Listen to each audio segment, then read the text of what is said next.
हाँ जी दोस्तों, नमस्कार। उम्मीद है सब लोग ठीक होंगे। तो दोस्तों, आपके सामने हाजिर हैं दोबारा से एक बहुत ही शानदार जॉब लेके रेलवे रिक्रूटमेंट सेल की तरफ से। तो आप देख सकते हैं, जो भी सेंट्रल रेलवे में देखना चाह रहे हैं इस समय जॉब, तो उनके लिए ये जॉब रहने वाली है और ये बहुत सारे ट्रेड्स में निकली हुई है।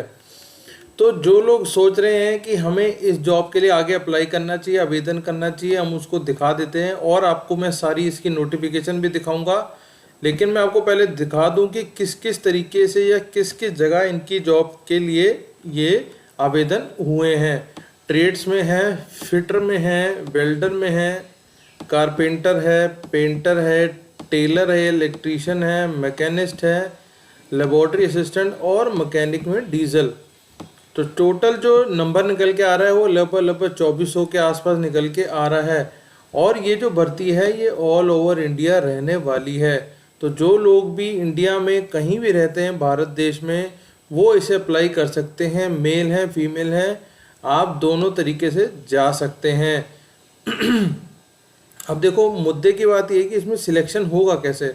Selection will be on the basis of merit list prepared in respect of candidate who apply against this notification. अब सिलेक्शन के लिए, क्योंकि यहाँ टेस्ट का तो सीधा नहीं है, सीधी भर्ती है। अब ये होगा सीधा सीधा मेरिट बेसिस पे, ठीक है। तो अगर आपके पास मेरिट है, आपके नंबर अच्छे आ रहे हैं, तो आप इसमें सीधा सीधा जा सकते हैं। और एक बहुत ज़रूरी चीज़ है, वो है एज की। तो जो लोग इस समय 15 से ऊपर हैं लेकिन 24 से नीचे हैं, ठीक है, तो 24 से नीचे हों और 15 से ऊपर हों, तो आप लोग इस जॉब के लिए अप्लाई कर सकते हैं, बिल्कुल कर सकते हैं, ठीक है। और आगे आपको नोटिफिकेशन की तरफ लेके चलते हैं, आपको तो उसमें और अच्छे से आ जाएगा। तो जो लोग जनरल हैं वो लोग के लिए फ़ीस, या ओबीसी के लिए फ़ीस 100 रुपये रहने वाली है। एससी एसटी और जो फीमेल कैंडिडेट है उनके लिए कोई फ़ीस नहीं रहेगी।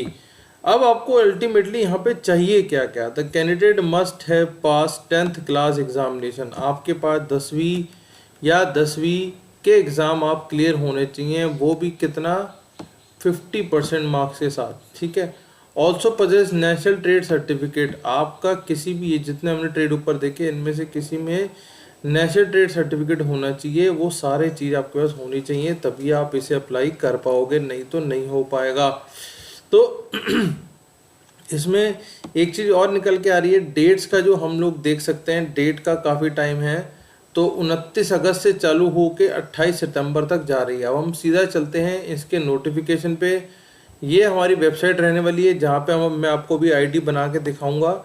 आप यहाँ पे आईडी बना के आगे अपनी जॉब के लिए अप्लाई कर सकते हैं। तो उससे पहले हम नोटिफिकेशन देख लेते हैं ताकि आपको अंदाज़ा हो जाए। थोड़ा सा बड़ा कर दूँ ताकि आपको देखने में आसानी हो जाए। तो ये देख लो,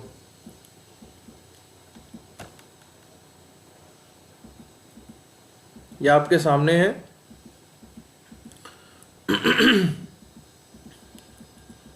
लिस्ट बनाई जाएगी, मोड ऑफ सिलेक्शन समझ लो। Selection will be based on the merit list prepare, ठीक है। सिलेक्शन जो होगा वो मेरिट लिस्ट प्रिपेयर होगी, क्योंकि यहाँ पे कोई भी एग्ज़ाम वगैरह का सिस्टम नहीं है। और उसके अलावा आपके पास जो आईटीआई के मार्क्स होंगे वो आपके देखे जाएंगे, ठीक है जी। और आगे चलते हैं। इन ऑल बेस्ट ऑफ 5, वो जो आमतौर पे जो एवरेज निकाली जाती है बेस्ट ऑफ 5 की निकाली जाती है, उसी के हिसाब से चलेगा, ठीक है। और आगे चलते हैं, समझने की कोशिश करते हैं। फाइनल मेरिट लिस्ट आपको समझ में आ गई कि मेरिट लिस्ट कैसे निकाली जाएगी, ठीक है। अब ये बता रहे हैं बॉम्बे में क्या है, क्लस्टर हैं सारे अलग अलग हैं, तो आप देख लेना, वो अपने हिसाब से आप देख लेना कि आप कौन से क्लस्टर के लिए जा सकते हो। और ये देख लो, ये सारा ट्रेनिंग पीरियड उसमें लिखा हुआ है 1 साल का, तो वो आपको दिखाएंगे अपने हिसाब से, ठीक है। वो आप देख लेना, वो अपने हिसाब से आप देख लेना, क्योंकि अभी हम इस पर टाइम वेस्ट नहीं करते हैं, हम आगे चलते हैं। थोड़ा अपने हिसाब से देखते हैं। आपने देखना है कि किन लोगों ने किस किस चीज़ में आईटीआई करी है। मैंने आपको मोटी मोटी एक बार ट्रेड दिखा दी थी कि किस किस ट्रेड के अंदर निकला हुआ है, वो आप देख लो, ठीक है। यहाँ से ये आ गया।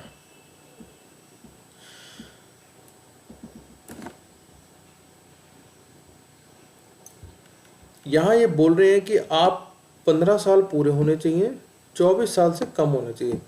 और आपको पता है कि एज रिलैक्सेशन 5 और 3 की चल पड़ती है, तो 5 और 3 की रिलैक्सेशन यहाँ भी आपको मिलेगी एज पर सरकारी नॉर्म्स। ठीक है, तो आगे चलते हैं। ये हम आगे चल रहे हैं, आप देख लेना, अगर आप एक्स सर्विस मैन के हो तो देख लो भैया। Candidate must have pass 10th class examination with 50% marks. मैंने आपको बताया जो 12वीं तक का स्कूल होगा वहाँ से आपने 10वीं पास करनी है 50% मार्क्स के साथ। फीस मैं आपको लगभग बता चुका हूँ कि 100 रुपये है फीस जो कि रहने वाली है। तो अगर इफ़ इन केस वो लेडीज़ हैं, SC ST हैं, तो उनके लिए नहीं लगेगा, बाकियों के लिए लगेगा ही लगेगा। ठीक है, फीस एक बार चली गई तो वापस नहीं आएगी। ये जो लोग डिसेबिलिटी वाले हैं वो देख लेंगे डिसेबिलिटी के अंदर कैसे जा सकते हैं, वो किस तरीके से जा सकते हैं। अब आप देख लो हाउ टू अप्लाई, जैसे मैंने आपको दिखाया अभी अभी वेबसाइट पे। तो यहाँ पे कैंडिडेट अप्लाई करेंगे rrcr.com के ऊपर, वहाँ पे एक ऑनलाइन एप्लीकेशन खुल जाएगा, वहाँ आपको लॉगिन करना है उस वेबसाइट के ऊपर और अपना सारा वहाँ पे बायोडाटा कह लो फिल कर लेना है, डिटेल सारी फिल कर देनी है, वो भी अभी करके दिखाएंगे आपको। ठीक है, आधार एनरोलमेंट आपके पास जरूर होना चाहिए। अभी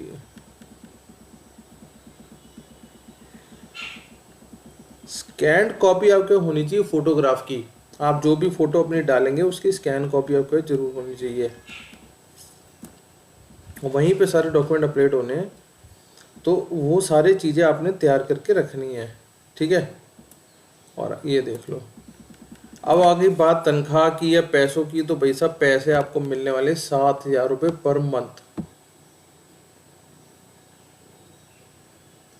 तो जो लोग इसके अंदर जाना चाहते हैं वो 7,000 रुपये के हिसाब से काम करेंगे, समझ लो आप।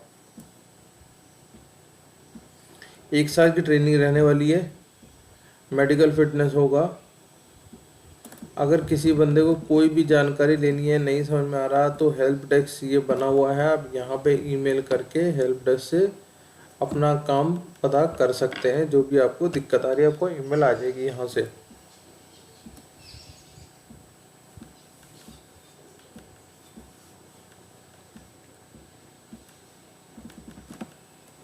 तो ये सारे फॉर्म्स मैंने आपको दिखा दिए हैं, मोटा मोटी जानकारी मैंने आपको दे दी है।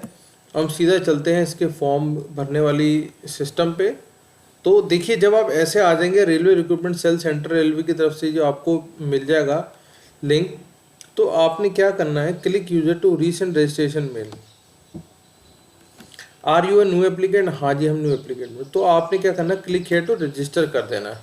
ठीक है, अब यहाँ पे आके आप वो पूछेगा जी आप कौन सी स्टेट से आ रहे हो। ठीक है, मान लो मैं यूपी से आता हूँ, तो मैंने यूपी डाल दिया। अब मान लो आपके आधार कार्ड है तो आधार कार्ड नंबर पहले मांग लेगा, वो इसलिए मांग रहा है, चेक कर लेगा वो अपने सिस्टम में कि आपने ऑलरेडी कौन कौन सी एप्लीकेशन पे डाला हुआ है। ठीक है, आधार कार्ड नंबर अगर नहीं है तो I have applied for Aadhaar card number में आके जो आपको रसीद मिली थी वो रसीद नंबर यहाँ डाल दें, और अगर आधार कार्ड है तो आधार कार्ड नंबर यहाँ डाल देंगे। ठीक है,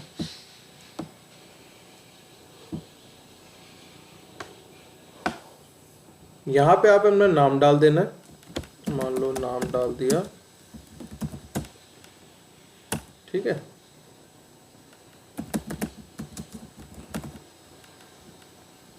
यहाँ हमने पिताजी का नाम डाल दिया, यहाँ अपनी मेल फीमेल सिलेक्ट कर लेंगे,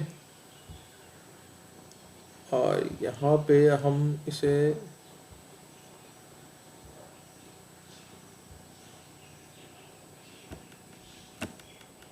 अठारह सौ सदी में कहाँ चला गया भैया, 19वीं सदी में आ जा।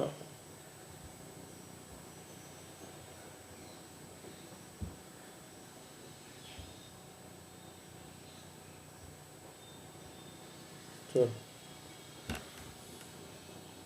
ठीक है जी, 28 ये मुझे लग रहा है कि लेगा नहीं शायद, 24 उसने बोला है ना, 24 से ऊपर नहीं होना चाहिए। एक सेकंड,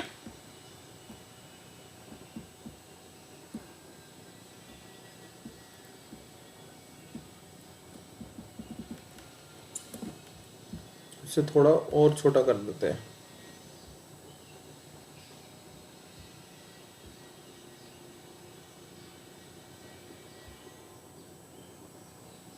ठीक है, आर यू फिजिकली हैंडीकैप्ड, आपने यहाँ पे नो कर देना, अगर कोई है तो वो बता देंगे, ठीक है। अब मैं यहाँ अनरजिस्टर में डाल रहा हूँ क्योंकि मेरा अनरजिस्टर ही है। अब यहाँ पे आप आओगे हैंडीकैप्ड के ऊपर जाओगे, और अगर आप एक्स सर्विसमैन से हो तो एक्स सर्विसमैन पे ओके या यस या नो कर देना। अब वो पूछ रहा है भैया तुम्हारे आईटीआई में कितने मार्क्स थे और आईटीआई आपने किस चीज़ में करी है, ठीक है। मान लो मैंने स्विंग टेक्नोलॉजी में करी है, या मैंने आप मान लो फिटर में करी है, क्योंकि फिटर उसने मांगा ही है, फिटर में ले लो। और एप्लीकेशन फॉर ट्रेड के अंदर आके उसने फिटर के अंदर ये डाला है।